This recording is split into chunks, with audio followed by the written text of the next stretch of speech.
Fala pessoal, estamos aqui com mais um programa Mundo Equestre com Danilo Paiano e hoje nós estamos aqui com ele, Alonso Flores, um grande conhecedor da raça, quarto de milha, e que vai falar para a gente, esclarecer para todos nós o que vem acontecendo no meio do cavalo, o que já aconteceu, falando de três tambores, animais de velocidade, animais de trabalho, apartação e muitos outros. E a gente não pode deixar de agradecer todos os patrocinadores, JC Moda Country, Álvaro Janine Medicina Equina, Hiperaço, que vem apoiando bastante a gente, Chopp Ross, do meu amigo Douglas e o Rafael, Master Trailer, lá de Divinópolis, Felipe, um abração, Cláudio, Serol de Leilões, João, obrigado pela força, Nau Cobranças, do nosso amigo Gustavo, Sara Leite, faz pequenos e grandes animais, raio-x e tudo mais. Um abração e obrigado a todos.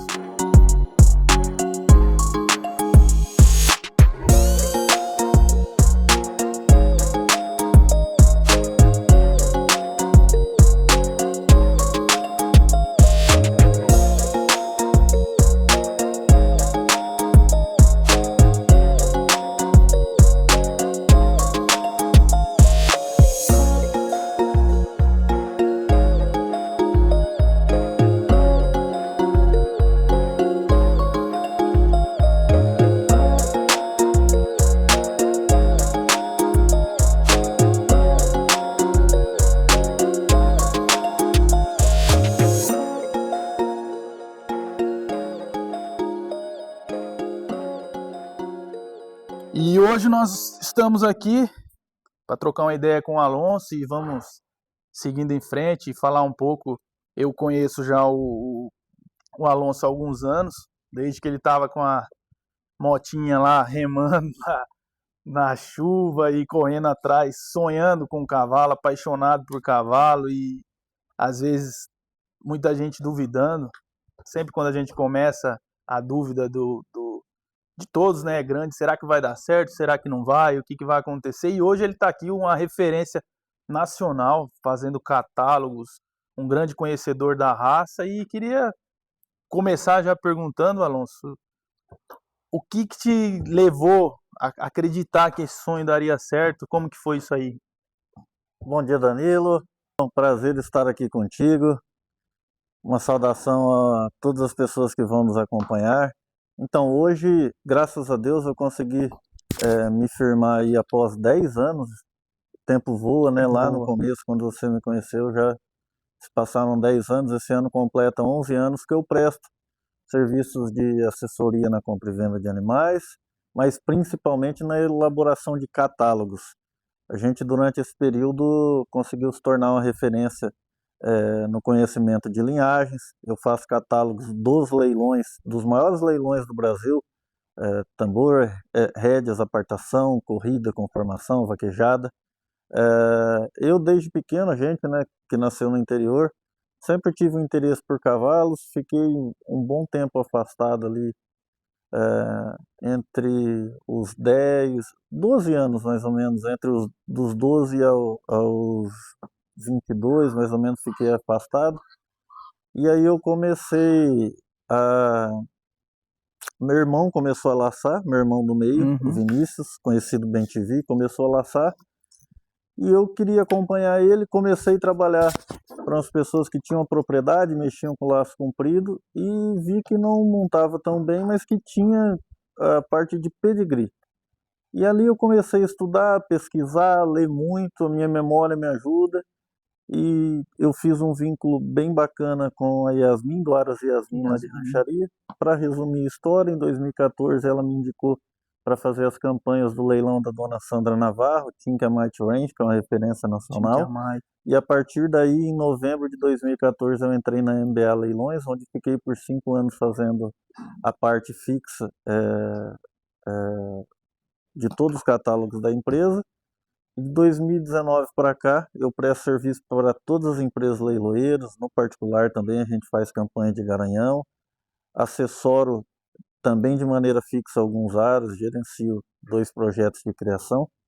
e hoje também sou conselheiro da BQM, fui um dos mais votados na última eleição. A gente conhece muita gente no Brasil inteiro e, assim, você citou as dificuldades, mas com o trabalho, fazendo as coisas certas, eu não imaginava que eu estaria Pois onde eu é, estou hoje profissionalmente, mas em nenhum momento eu deixei de estudar, de trabalhar, de procurar ajuda das pessoas certas, recebi muita ajuda, que a gente fala das portas fechadas, mas também tem que falar de toda a ajuda que a gente recebeu, o mercado sempre me acolheu muito bem. E nesse período aí, hoje, graças a Deus, boa parte do mercado equestre já conhece o Alonso Flores.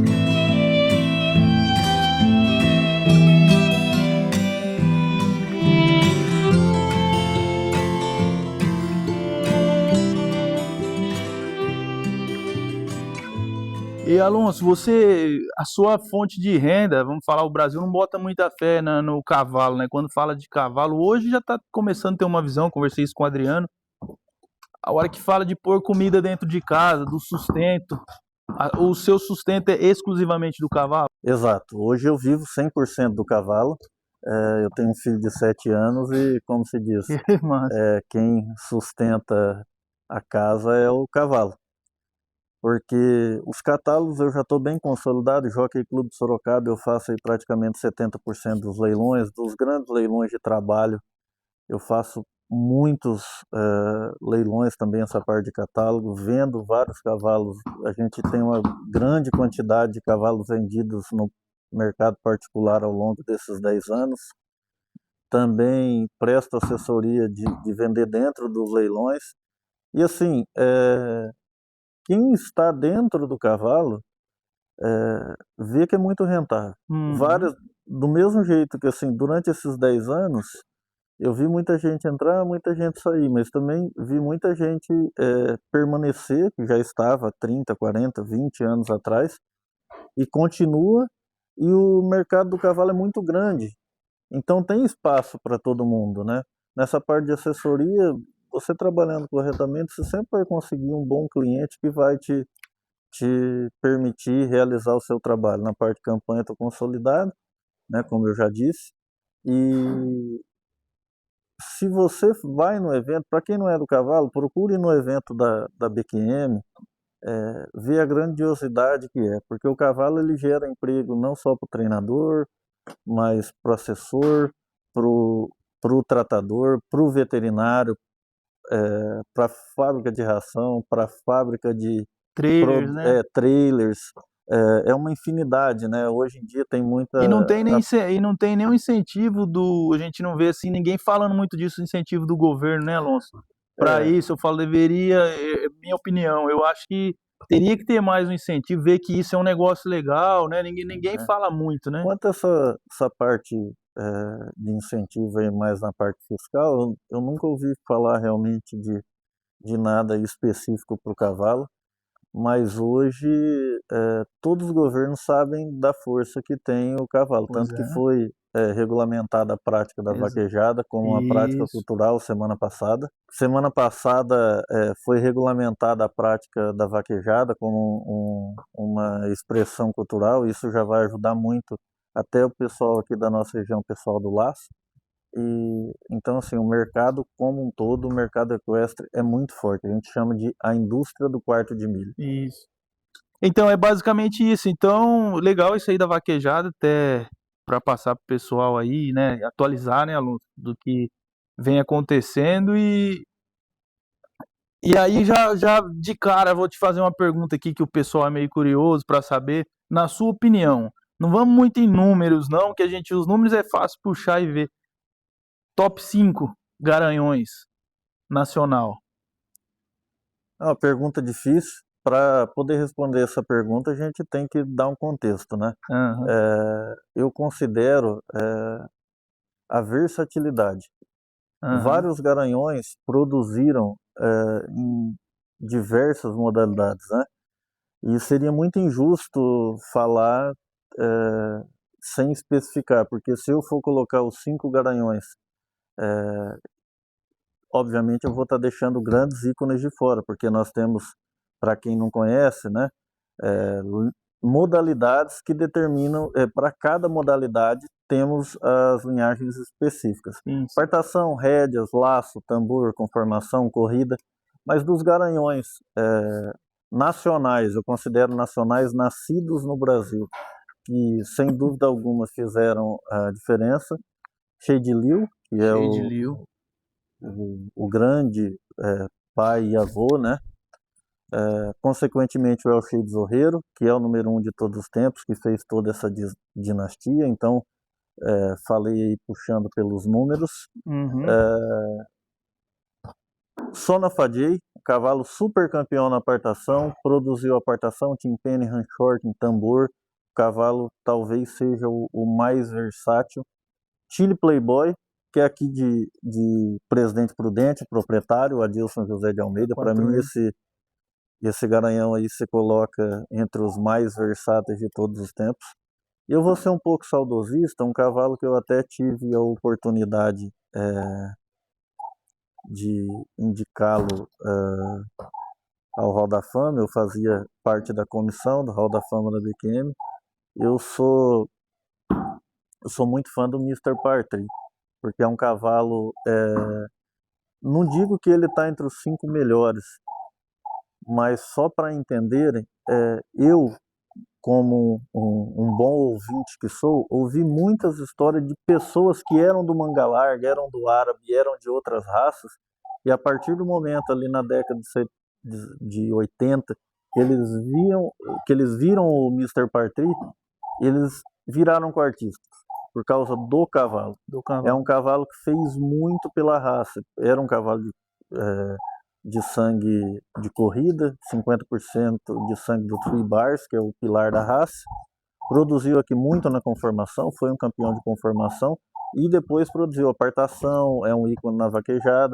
Então, pela importância que ele teve, principalmente aqui no Oeste Paulista, que foi o grande foco, e é até hoje, mas do Oeste Paulista que saíram os grandes criadores. O quarto de milha, o primeiro leilão foi em Prudente, o primeiro cavalo veio para a rancharia, os primeiros criadores fora da King Ranch foram daqui, o primeiro clube é o Rancho Quarto de Milha.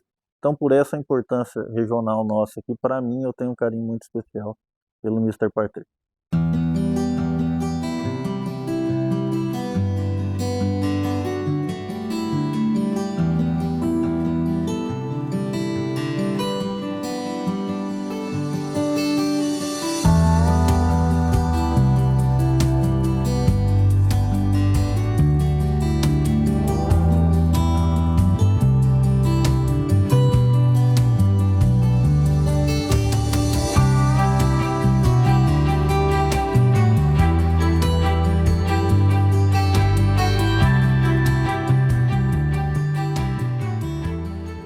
Muito bacana isso aí.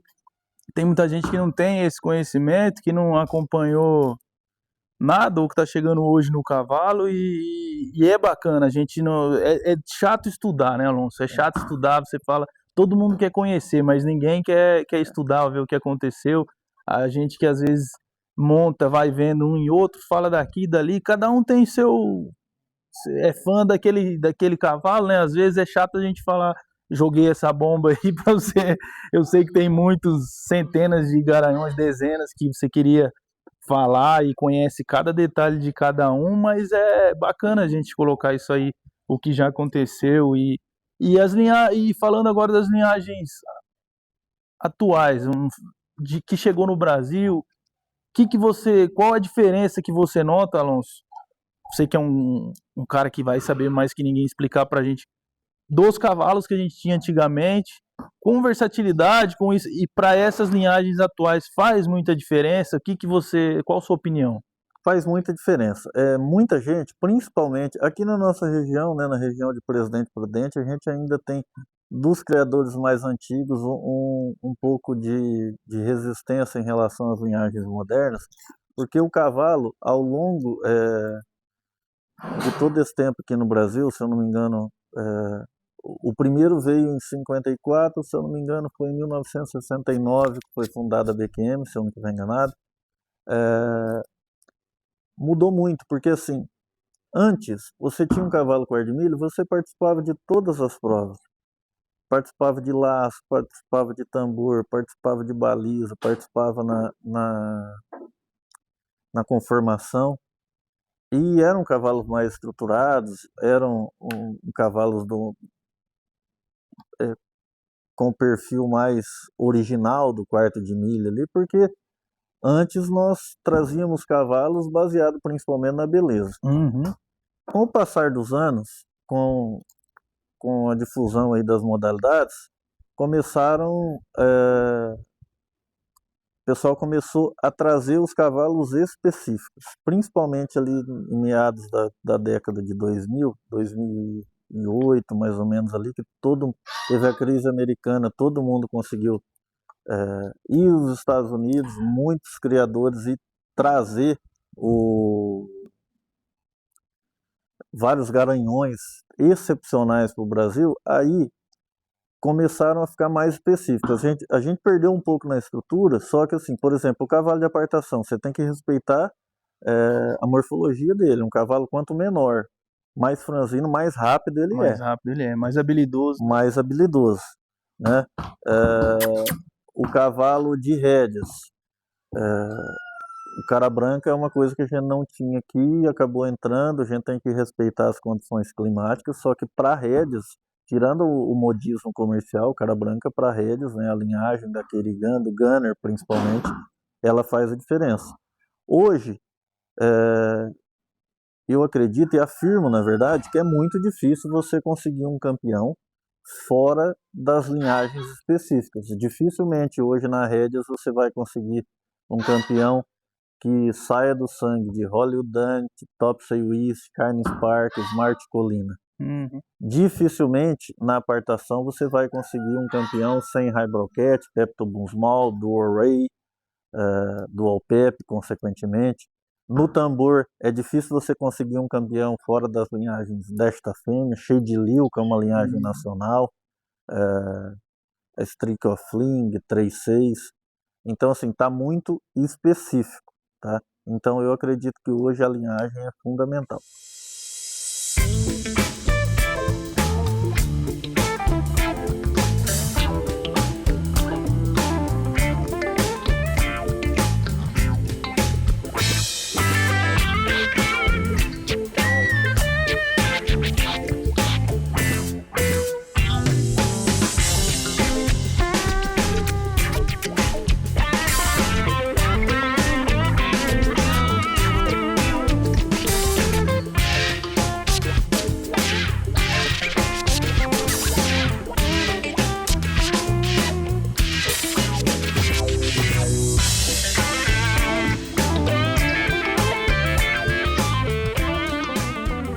Alonso, e agora falando já um assunto que vem à tona sempre, a hora que o pessoal comenta, já ser mais robusto, isso e aquilo, as linhagens antigas, o que você tem a dizer a respeito?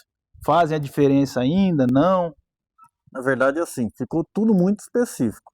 Para a questão de modalidades técnicas, tipo rédeas, apartação, próprio laço técnico, dificilmente hoje você vê algum animal que ainda é descendente dessas linhagens.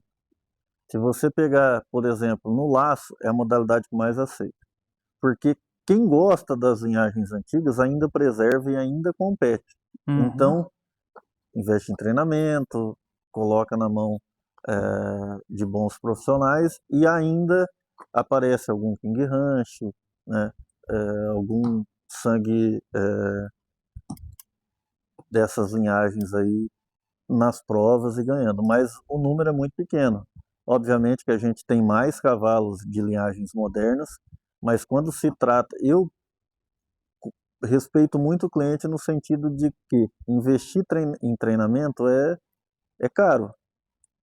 Então hoje, dependendo da modalidade, dependendo do projeto, não cabe mais você fazer um experimento e colocar uma linhagem antiga ou mesmo uma linhagem nova, mas que não é daquela modalidade, porque a chance de você perder dinheiro é grande. No caso do laço em dupla, que a gente pratica, tem bastante gente que gosta, ou para quem está querendo hoje fazer um potro, arriscar alguma coisa, a gente sabe que o treinamento não é barato, né? Para domar não é barato e quer tentar acertar na mosca. O que que você aconselharia aí? Você acha que faz a diferença essa linhagem antiga? Você tocou num ponto muito importante, porque às vezes existe até uma polêmica na ETR, né, que hoje é o principal campeonato de laço em dupla profissional no Brasil, que o que mais importa é a qualidade do laçador e não do cavalo. Eu acho que existe aí um equívoco das duas partes, daquele que defende o pedigree e daquele que defende a qualidade do laçador. Por exemplo, Thales Araújo, que é Uhum. da minha cidade, foi o último campeão da ETR no laço pé. Hoje, se o Thales Araújo for trocar de cavalo para correr ETR, ele não vai procurar pelo pedigree. Pedigree não importa? Claro que importa, mas no caso desses profissionais que saem de casa, rodam o Brasil atrás de dinheiro, eles vão atrás do melhor indivíduo, independente se aquele cavalo tem um papel bom, tem um papel ruim, ou às vezes tem um ou outro que não tem nem papel. Então, quando o laçador fala que o que importa para mim é cavalo bom, não importa pedigree, nesse caso específico dos profissionais do cronômetro, faz muito, eles querem um cavalo pronto que dê condição para laçar o mais rápido possível e que atrapalhe o mínimo possível eles, que dê condição de laço. Então, nesse quesito, cavalos mais velhos, cavalos que já têm mais experiência, não necessariamente tem um pedigree Com estrutura óssea, né? com Compatível estrutura. com Então, o assim, gado eles que eles procuram escolhem. o indivíduo. Uhum. Agora, a diferença para outra pergunta que você fez, se você vai procurar um potro para fazer uma campanha, principalmente no laço técnico, aí você tem que olhar no histórico genético, que a chance, porque aí, diferente do laçador que vai atrás de um cavalo pronto para dar condições para ele executar o trabalho, quando você pega um indivíduo para construir a carreira atlética dele, aí sim você tem que olhar para o pedigree no sentido de que ele te dê condições. O pedigree, para mim, isso serve não só para o laço, para todas as modalidades, nada mais é do que uma conta, é um cálculo, Uhum. né? Tal pedigree tem tantos por cento de dar certo, ou assim, tem 80% de sangue de laço aqui nesse Uhum. pedigree. O outro tem 100% de sangue de laço, então a chance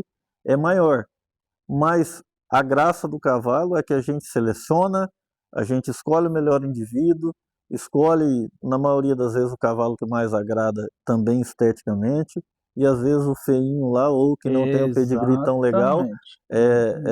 é a exceção que foge à regra, ele O acaba cavalo ganhando. que o Thales ganhou, qual que é o documento? O cavalo que o Thales correu lá, que tem 16, 17 anos, que ele ganhou muita coisa. É linhagem antiga, aquele lá.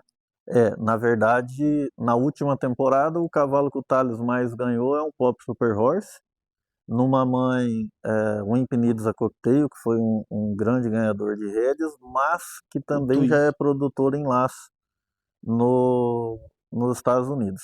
E o cavalo que o Thales, até o início da última temporada, competia na Por ETR muitos anos, né? por Por muitos anos. muitos anos, em O, alto nível. é, o Twist é um cavalo, Twisted Hand STE, cavalo que é filho do Valemy 2i, que é um Poundê, o cavalo que o Testa laçava na década de 80 numa égua Feitiço Brasil. E embaixo, na linhagem materna do Twist, se eu não me engano, ele deve ter alguma coisa de King Ranch lá para trás. Mas assim, o cavalo do ano passado é um Pop Super Horse, um cavalo Uhum. moderno que o Thales construiu para isso. Ele comprou o cavalo potro, via potencial e construiu para fazer um cavalo de cronômetro, mas o cavalo que aguentou o Thales aí, que fez o Thales um É, grande campeão, muitos é anos, um né? cavalo de Fez linhagem história, antiga, esse fez cavalo fez história. história, porque Se eu não me engano, ele ganhou bem mais de R$ 1 milhão é, em laço, e, durante e 12 aguentar, né, anos. Alonso? Você vê uma boiada que os caras correm, eu conversei até isso com o Adriano. É um gado duro, não adianta você pôr um cavalo habilidoso com estrutura óssea, ou que ele não vai aguentar Sim. enrolado dos caras, a gente sabe que não tem como aguentar, por mais que ele tenha um coração grande, mas tem que ter Aí eu estrutura para. volto e falo, por um laçador desse nível de ETR, ele tem que procurar um indivíduo, tá? Exatamente, Ele concordo. tem que procurar o Às indivíduo. vezes um Aí não que a mestiço, né, linhagem não que tem importa. ali, Eu sou o grande defensor da linhagem, não que a linhagem não sim, sim, importa. sim. Mas para esse caso, o que manda é o que o cavalo faz, não o que o cavalo é geneticamente. Uhum.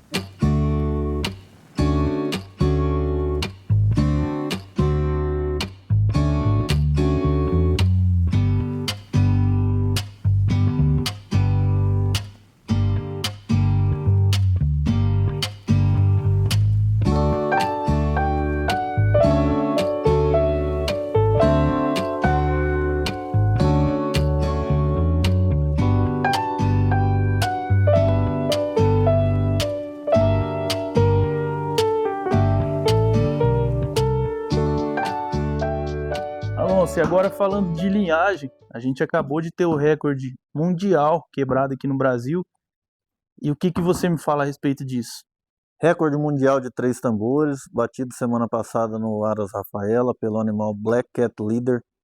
Ele fez uma marca que até um tempo atrás era inimaginável, 16,080, 16 segundos e 80 décimos ali. Estamos quase entrando na casa dos 15 segundos no tambor. Caramba, hein? Os 3 tambores é uma prova de que o profissionalismo faz a diferença. Os 3 tambores é muito mais competitivo aqui no Brasil do que nos Estados Unidos. Lá era mais prova de rodeio, agora nos últimos anos tem alguns fomentos que têm feito provas grandiosas, mas aqui é levado muito a sério a questão de pista, a questão de condicionamento, a questão da linhagem.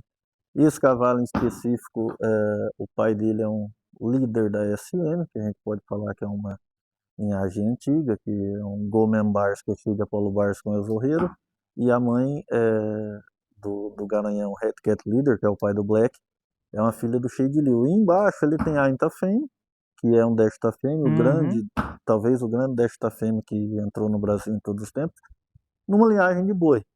Sunstorm Pep, se eu não me engano, com Doc Olina. Aí, assim, os apaixonados falam, tem o boi, mas a gente não pode esquecer que as linhagens de tambor estão presentes ali em 75% do pedigree.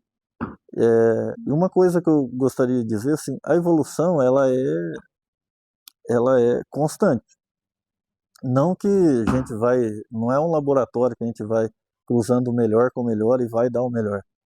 Mas você colocando os melhores indivíduos, o nível de treinamento, eu acho que o grande diferencial da tropa nos últimos anos é o entorno.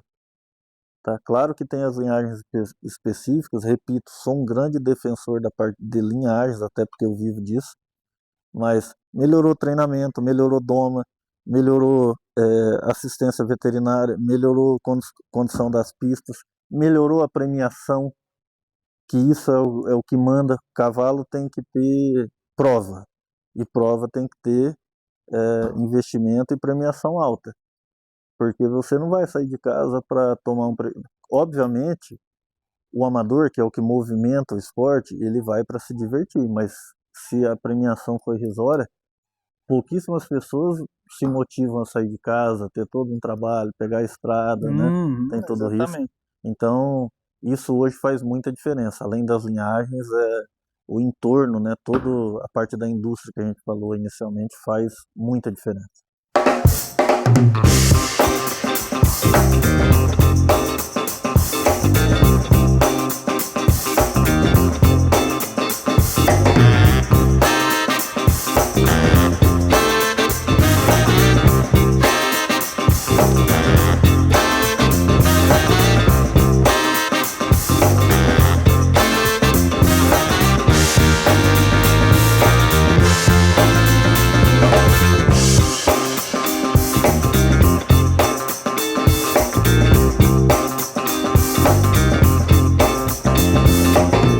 Legal, muito legal. E agora, já aproveitando esse, você, um cavalo desse que tem boi, ganhou no tambor, os caras vão começar a acreditar nele. Eu não sei se, no caso, ele não sei se ele é garanhão ou não. É garanhão. É garanhão. Vão acreditar nele ou o brasileiro vai continuar acreditando lá no pai dele, o avô, que é famoso? O que tem a diferença do Brasil para os Estados Unidos nesse ponto? Tem uma grande diferença. Aqui no Brasil, dificilmente a gente tende a evoluir geneticamente nesse sentido. Por exemplo, dar um exemplo aí na corrida. Lá o grande era o Dash for Cash, que deu First Down Dash, que deu Roland Easy, que deu Corona Cartel, que deu PYC Paint Your Wagon, que deu PYC Paint Your Wagon, que deu Fry Train B. Então, falei isso, se não me engano, 6, 7 gerações. Se fosse aqui no Brasil, a gente não consegue.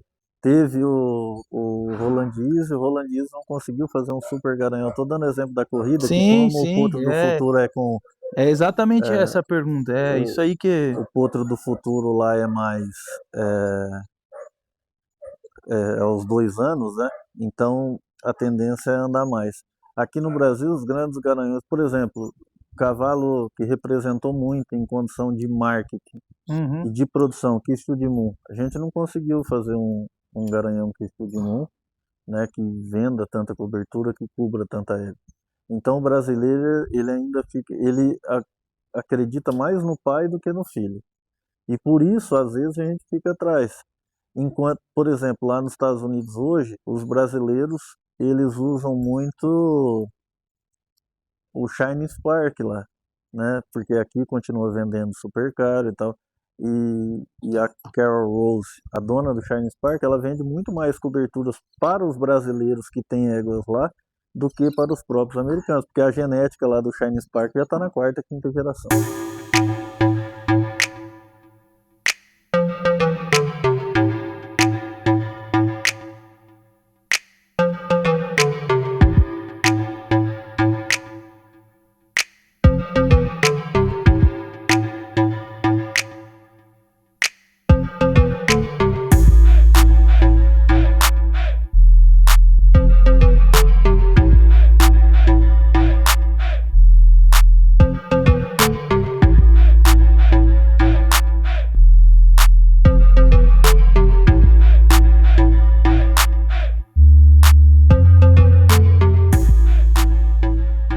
Alonso, a respeito dessas linhagens que rancheiras, né, que vieram para o Brasil,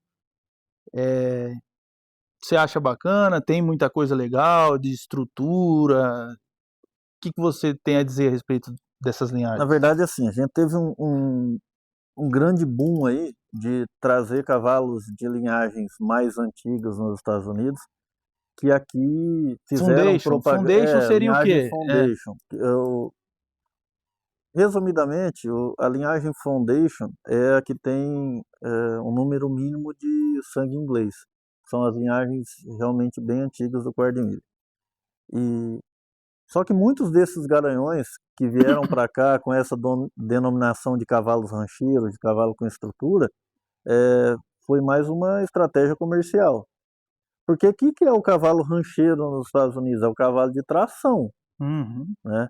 É o cavalo que ele puxa uma carroça com feno, mas que daqui a pouco você sela ele, vai laçar um bezerro no campo, daqui a pouco, se você precisar atravessar um rio, ele vai atravessar. Então, assim, lá nos Estados Unidos, as linhagens rancheiras, elas são usadas no trabalho do rancho. Aqui, tentaram colocar esses cavalos aí como se eles fossem fazer uma revolução no laço, principalmente no laço técnico, e não fazem. Sim. Tanto que ranchos como o Peter Ranch, que é o grande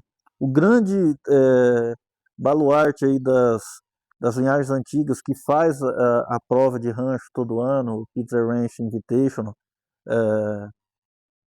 que tenta aí conservar esse sangue, ele está inserindo linhagens modernas. Um dos garanhões do Peter Ranch atualmente é um filho do Metallic Cat, só para você ter uma ideia.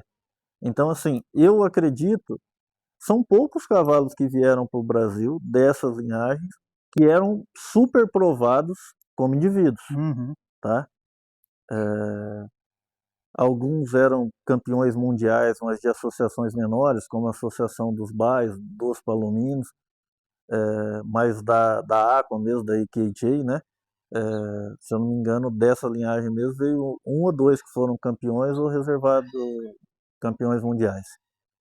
Porém, aqui, cruzados com as éguas de boi, com as linhagens de apartação, que são as linhagens hoje que têm a maior habilidade, eles fizeram diferença, Uhum. conseguiram produzir, só que no acasalamento, cobrindo éguas que eles não cobriam nos Estados Unidos. E aqui eles vieram aí com toda essa propaganda, mas poucas pessoas usam esses cavalos para o que eles realmente foram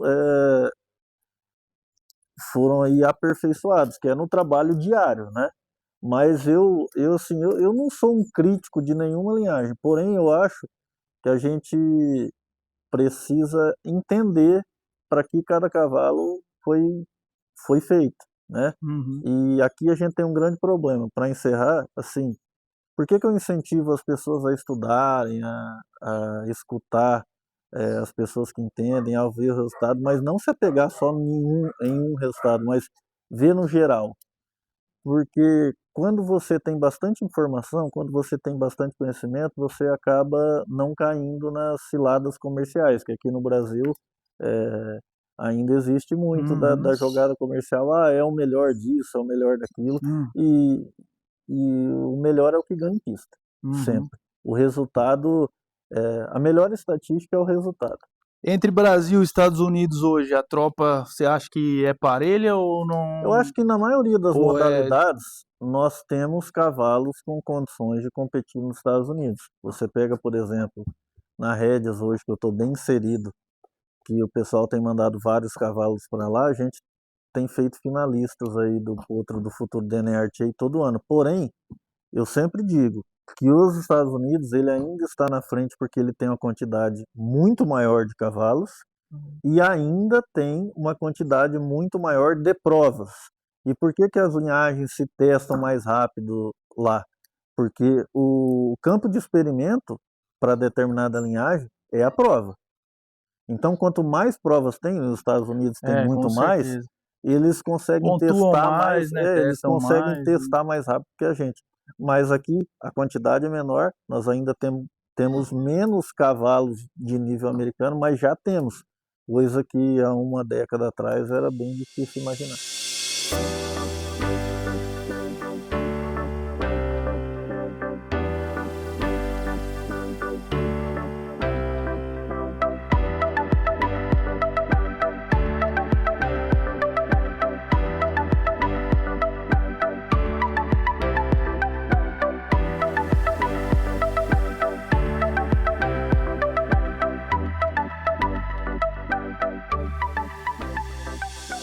Daria para ficar aqui falando até escurecer, né, Alonso? Mas nós vamos ter que encerrar por aqui. Eu vou agradecer aqui o meu Obrigado, Danilo. parceiro. Show de bola. Muito obrigado por ter vindo. Um grande cara, um grande. Não vou dizer crítico, mas um cara que entende. Aí eu pergunto uma coisa e falo, Alonso, mas eu sou fã de. Não, mas esse aí não é assim, assim, porque o cara conhece. Então é bacana trocar essa ideia, é bacana todo mundo ouvir um pouco, abrir um pouco a cabeça e os teimosos vão continuar. E é legal ter igual no futebol, tava comentando aqui que tem, cada um tem seu lado, cada um torce para um e acredita naquilo e é isso aí. Mas eu só te agradeço, Alonso, pela presença, ter tirado um tempo e vir aqui acreditando no nosso programa, no nosso trabalho e brigadão mais uma vez. Eu que agradeço, Danilo, agradeço a toda a equipe aqui.